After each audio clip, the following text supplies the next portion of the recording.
My name is Robert Doig. I'm a local seed potato grower.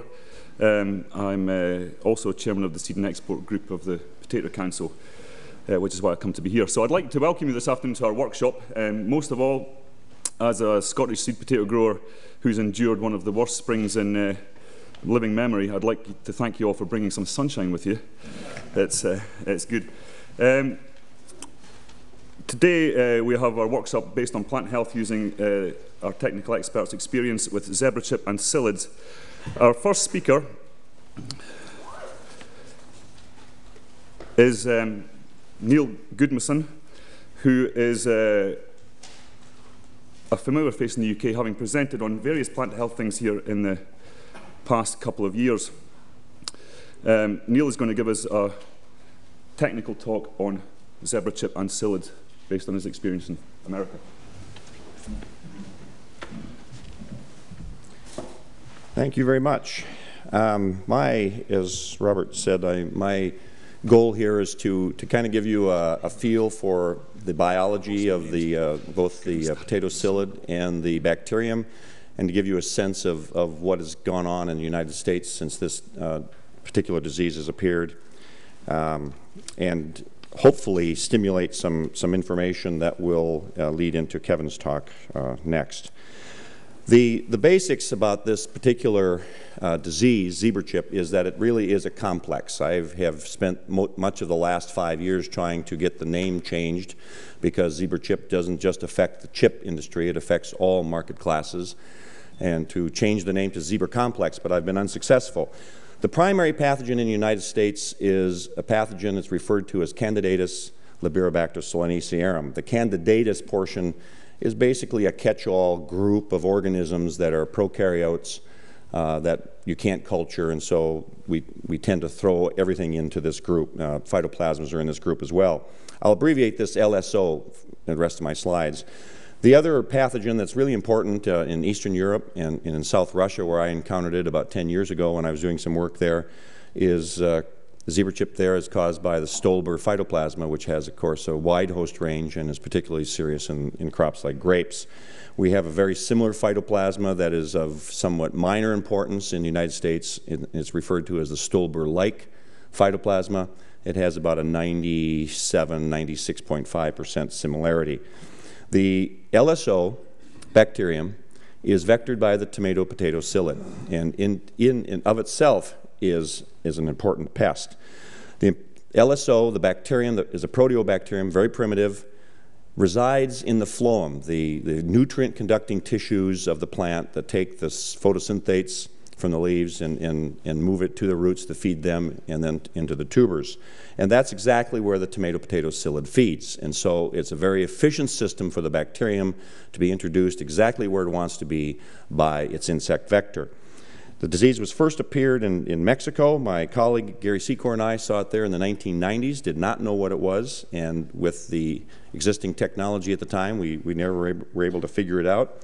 Moved in the United States in about 2000, and it's prevalent throughout part of Mexico, Central America, and up into the United States.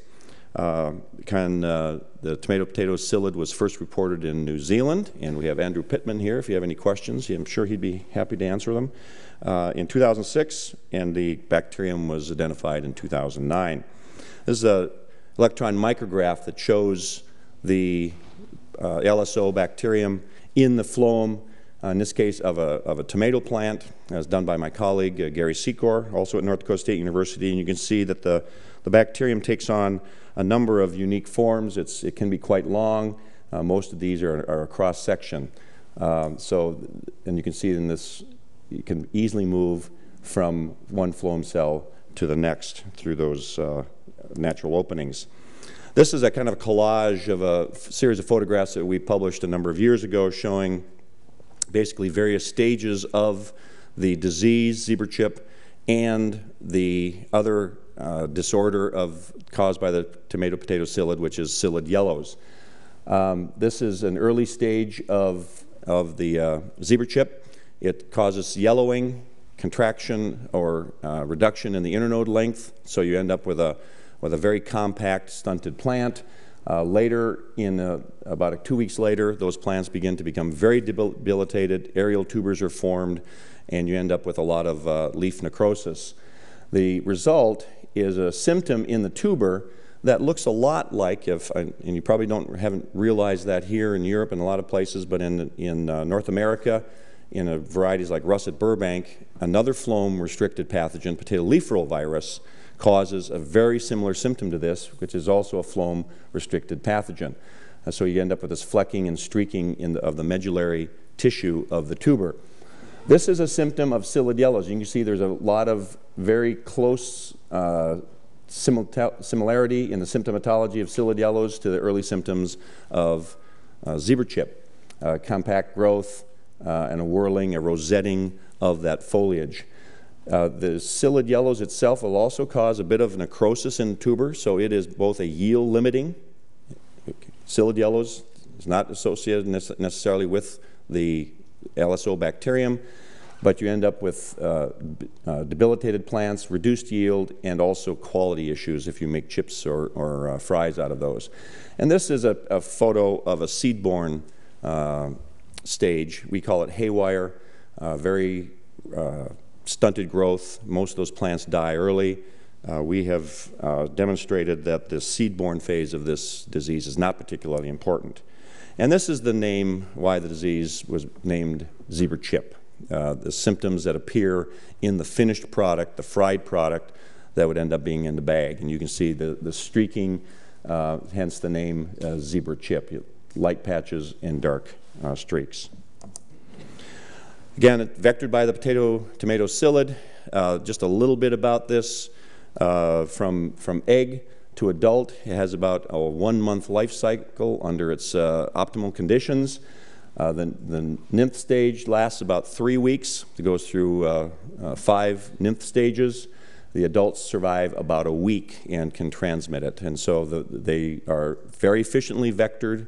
It takes about an hour of feeding, and the bacterium can be transmitted from the adult into the plant. This is important because we have no ovicides for insecticides. We have a number of chemicals that I'll talk about that will kill the nymphs at various stages. Some of them only get the small nymphs. Some of them can get all the nymph stages. We have only one single chemistry that is efficacious without disrupting the natural enemy base that can kill the adults. So we don't have a lot of arsenal when it comes to managing these particular insects. This shows a plant right here in the center, which is a plant that has had zebra chip for quite some time. It's about ready to die, and you can see that there are plants nearby that all have the early symptoms of zebra chip. You take a shot 3 weeks later, and this is what that spot looks like. And the growers refer to these as zebra chip holes. So as those nymphs turn into adults and they emerge from the nymph, and they don't have to go very far to find another host. And so they just go to the plant nearby.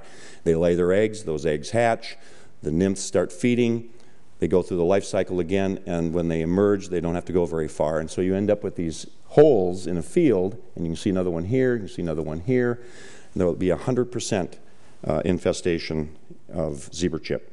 And that's where the economic losses occurs. This is a map that from a friend of mine, a colleague, John Gouldsby, who's done a lot of trapping for the potato-tomato psyllid in the United States. And this is from a recent paper that's been accepted, will be coming out soon in the Journal of Economic Entomology. This shows basically that there is a line that he refers to as the 56-centimeter rainfall line, in which zebra chip and the tomato-potato psyllid exists west of that line. This one single dot that's green on the east side of that line is where the Stolber-like phytoplasma has been reported in southeastern Nebraska. But that is not associated and is not vectored by the tomato-potato psyllid. Some of the interesting attributes, I think, of this I will mention is that the psyllids that exist primarily in the western part of the United States are a western biotype. Their overwintering range is in this peninsula and in this portion of Mexico. We have a central biotype of psyllid, which exists and survives in the lower Rio Grande Valley. and there is a slight mixture in between. The other interesting thing is that the biotype, the haplotype of the LSO, the haplotypes were first described by the New Zealand group, and the haplotype B predominates in plants along this corridor where we have the central biotype of the psyllid, and haplotype A predominates in this part of the United States where we have the western biotype of the psyllid. So there seems to be some dichotomy here and perhaps some efficiency differences of the psyllid and what haplotype it will transmit. So originally the Liberobacter species were only identified as being vectors of pathogens and of the Rutaceae, the citrus family. HLB was introduced in the United States from China in about 2005. The first LSO, the first Liberobacter species, was the Liberobacter solanacearum, was identified and reported by the New Zealanders.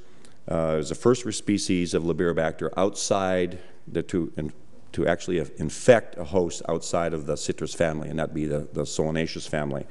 More recently, LSO itself has been reported in carrot in Europe, primarily in the Scandinavian countries, in Spain, and in the Canary Islands. So the bacterium that causes zebra chip does exist in Europe, although it's a different haplotype, in this case haplotype C. So there are basically three haplotypes, A, B, and C. A and B exist in both New Zealand and in the United States, although they tend to be separated in the United States. Haplotype C is the haplotype that infects carrot. And there's no information currently about whether or not haplotype C would indeed cause zebra chip, but everything that we have done sequencing the genome of haplotype C and comparing it to A and B, there's no reason to believe that it would not cause zebra chip. The losses due to zebra chip are due to both yield control or yield reduction and the loss of quality. Psyllids alone, though, as I want to point out again, in the absence of carrying the bacterium, will cause yield loss and will cause quality loss in the absence of the bacterium. The management strategies of both tend to overlap. The one difference is that in zebra chip management, because the psyllids, when they come off their overwintering host, tend to have a higher frequency of the zebra chip bacterium, and therefore growers who experience severe zebra chip problems tend to delay their planting in order to escape those high frequencies of the bacterium. At the current time, we don't have a lot of levers to pull to manage this disease. We have a few cultural practices that I'll go over, but basically the control, the management of this disease, and obviously the psyllid, is based on the use of insecticides. And of course, that is not particularly sustainable, as was discussed this morning about sustainability. As far as cultural practices, we do know that we have varieties among all the varieties we grow in North America, of all market classes, we have varying levels of susceptibility. But we have some varieties that are highly susceptible, and if at all possible, growers are encouraged to avoid them, and a couple of those are listed here. The other management strategy, as I just mentioned, is to delay planting. In those areas of South Texas and Rio Grande Valley and throughout Texas, most of the growers have moved their planting dates about a month later than they normally would in order to, 3 to 4 weeks later, to avoid those high frequencies of the bacterium in the psyllid. That's extremely important. It's also part of their yield loss, because with later planting comes less yield. And so that's been very important. The other management strategy has been for the growers to actually plant potatoes like cotton. They tend to plant the outer edges of the field. We have most of these potatoes I'm talking about being produced are produced under center pivot irrigation. And so the outer rows, because the psyllids are coming from the outside, from their overwintering host into the fields, we tend to have a higher incidence around the peripheral edge of the field. So those, if they're planted in a circle, as the pivot goes around, they can also be harvested in the circle, around the circumference of that circle. And then those potatoes that have a high infestation can be blended in to the potatoes, and they can still go to the market because they'll be below that threshold, economic threshold. And then lastly, we have a very sophisticated psyllid monitoring system. And if anybody wants to know about that, I can go into more detail. But that helps growers determine what in the population is really building of adults. It helps them know whether or not the psyllid has established residency in their field, and it gives them an idea of what kind of insecticide to use, what rate, what interval, etc. We don't have a lot of insecticides, and I'll just mention these. The neonicotinoids are effective early in the season for those years, such as 2012, when we have really early and high buildup of the psyllid.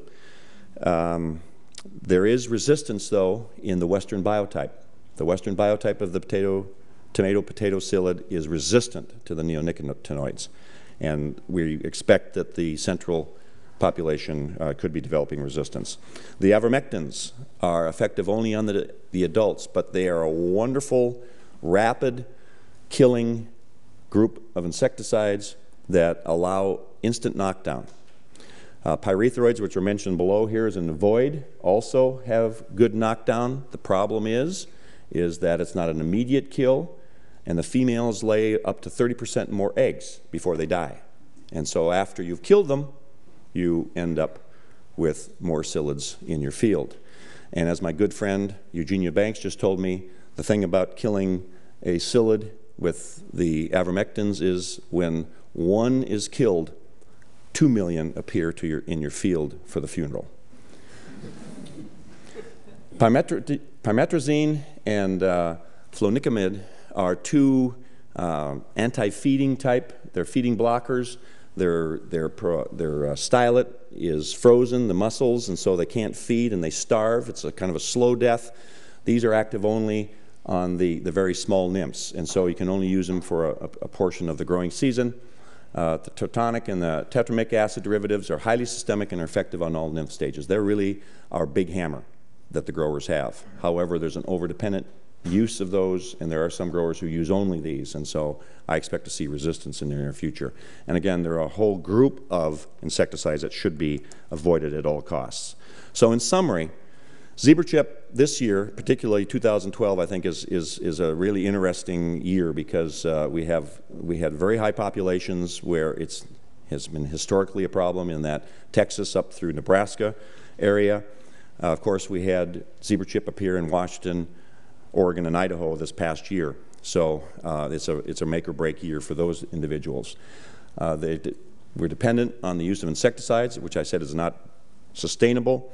To write to this, I did a survey of growers who have been fighting zebra chip and psyllids for the past 6 or 7 years, and based on that, the range of increase in costs is about $450 to $600 per hectare that they are spending now that they didn't spend 6 years ago, and so it's very expensive. And I think the take-home lesson I would be concerned if I was in Europe is the fact that LSO is in Europe. It's in carrots. There are 2 psyllid vectors, and there is no information about whether or not those psyllids will actually go to or try to probe and feed on potato, and I think that is work that would be useful. And with that, thank you very much.